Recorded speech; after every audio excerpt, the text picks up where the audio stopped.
ये नमस्कार, JP news से मैं संजय कुमार कर्ण लेकर आया हूँ जांच पड़ताल की इस कड़ी में। देखिए, एक बार फिर मेरे साथ मौजूद हैं नीरज यादव जी, आरजेडी युवा के प्रदेश महासचिव हैं और खगड़िया के कद्दावर राजद नेता में गिने जाते हैं। और खगड़िया में जब भी राजद की चर्चा होगी तो नीरज यादव का नाम निश्चित रूप से आएगा, देश में हो या प्रदेश में हो, पूरा जिला में हो। देखिए, अभी नीरज यादव जी बीजेपी के नेता, मध्य प्रदेश के, वहाँ भाजपा की सरकार है, वहाँ के उप मुख्यमंत्री, उनका कहना है कि पूरे देश का जनता, पूरे देश की सेना, पूरे सैनिक माननीय प्रधानमंत्री, भारत के यशस्वी प्रधानमंत्री, उनके चरणों में नतमस्तक है। अब बताइए, पहलगाम का मामला इसको जोड़ करके किस प्रकार से कहाँ ले जाना चाहते हैं, बताइए सर। सबसे पहले जेपी न्यूज के सभी दर्शकों को मेरा प्रणाम।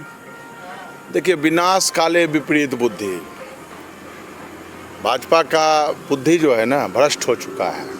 और उनका जितने भी लोग हैं, आपको अलग अलग लोग अलग अलग उल्टा भाषा देते हुए समझ में आ रहा होगा। और व्यवहार में भी आप देखते हो कितना नीच गिरे हुए स्तर का व्यवहार वो देख ही रहे होंगे।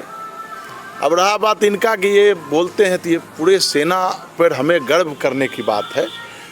देश का कोई भी प्रधानमंत्री हो, लेकिन सेना जो है उसका एक नीति और सिद्धांत होता है। सेना संविधान से चलता है, किसी भी प्रधानमंत्री के पे नतमस्तक नहीं हो सकता है। ये बहुत ही इस जो टिप्पणी किए हैं वो बहुत ही चमचागिरी वाला है और भद्दी टिप्पणी किए हैं। वो अपने आप को पॉपुलराइज करने के लिए इस तरह का जो है प्रोपेगेंडा का बात करते हैं। कोई मान लीजिए कि हमारे जो देश की गौरव भारत की बेटी को आतंकवादी के बहन कहते हैं, इस तरह का बात कह करके भाजपा वाले अपने निकम में जो सोच है, संकीर्ण सोच, और हमेशा देखिए वो हमेशा मुद्दे पे चुनाव नहीं लड़ते हैं। उनको हर एक एंगल में हिंदू मुस्लिम चाहिए और हर एक एंगल पे मतलब आपको पहलगाम, पुलवामा, कंधार इस तरह का चीज़ मिलेगा। जब भारत में, बिहार में जब चुनाव होगा, इस तरह का बात होगा। तो उनकी राजनीति इसी पर टिकी हुई है, युद्ध, उन्माद और संकीर्ण मानसिकता वाले बयान और सोच। उनको किसी का अदब करने का अथी नहीं है। वो एकदम संकीर्णता के साथ आगे बढ़ते हैं। उन पे उनका चाल चरित्र चेहरा पूरे भारत ने देख लिया है, पूरे भारत में वो उजागर हो चुके हैं। और भाजपा का ग्राफ एकदम तेज़ी से घट रहा है। जिस तरह से ये सीज फायर वाले प्रधानमंत्री सरेंडर कर दिए, जबकि पूरा देश, पूरा विपक्ष, पूरा राष्ट्र, पूरी सेना एक सुर में नरेंद्र मोदी को समर्थन दे रहा था, तो ये अंबानी और अडानी के कहने पर हाथ जोड़ लिए, पाकिस्तान से सीज फायर करवा दिए। इस तरह का कुकृत्य करके भाजपा और भाजपा के प्रधानमंत्री और इस देश के प्रधानमंत्री ने इस देश की इस प्रतिष्ठा को गिराया है, जिसकी गंभीर आलोचना बहुत सारे आपके भी चैनल पर गंभीर आलोचना हो रही है। और टोटल जो भारत का जो विश्व में जो बना था चरित्र, जो नेहरू के समय में, जो इंदिरा के समय में, जो राजीव के समय में, जो अटल बिहारी वाजपेयी के समय में, जो पोखरण के बाद जो छवि बना था, इस देश का इज्जत को धूमिल करने का प्रयास, कुत्सित प्रयास अमित शाह जी, नरेंद्र मोदी जी और अजीत डोभाल ने किया, जिसकी मतलब भारत की जो संपूर्ण जनता है वो पूरे थर्मामीटर लगा लिया है इनको कि इनका सोच कहाँ तक जा सकता है। और आने वाले समय में ये कहीं के नहीं रहने वाले हैं। बिहार से ये सरपट वापस जाने वाले हैं।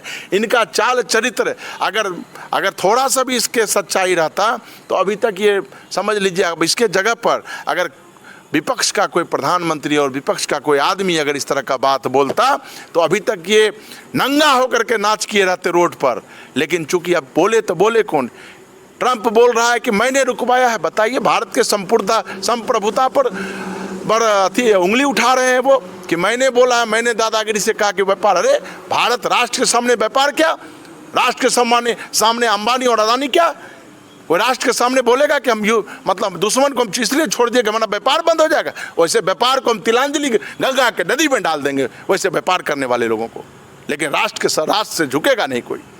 तो कहने का यही है, इनका चाल चरित्र चेहरा और इनके नेतागण उनका सारे वो जागर हो चुके हैं और ये आने वाले समय में भारत की जनता, बिहार की जनता इनको जवाब देगी।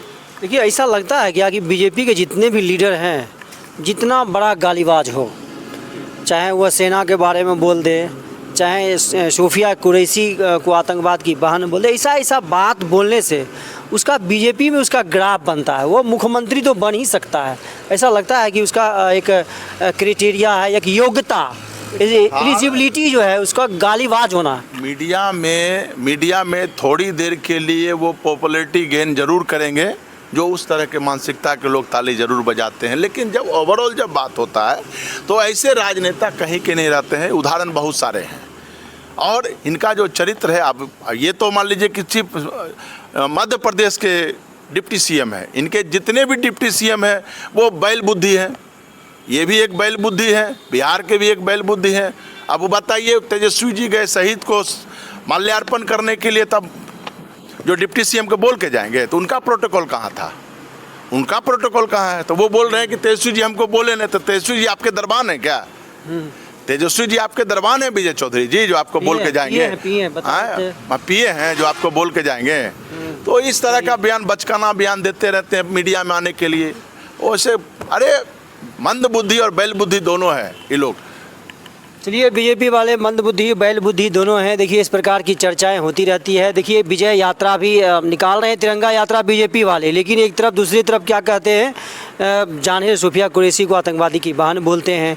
बहुत सारी बातें हैं, बड़ा एकदम सोच में डूब जाते हैं, पूरे जनता जो है इसमें सोच में डूब जाती है। मैं लास्ट में यही कहना चाहूँगा कि चुनाव जीतने के लिए भाजपा के लोग कुछ भी कर सकते हैं।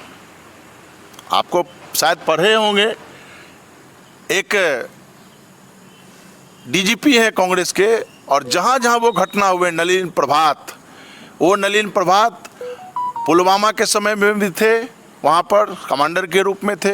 पहलगांव में भी वो अभी शायद डीजीपी के पोस्ट पर हैं।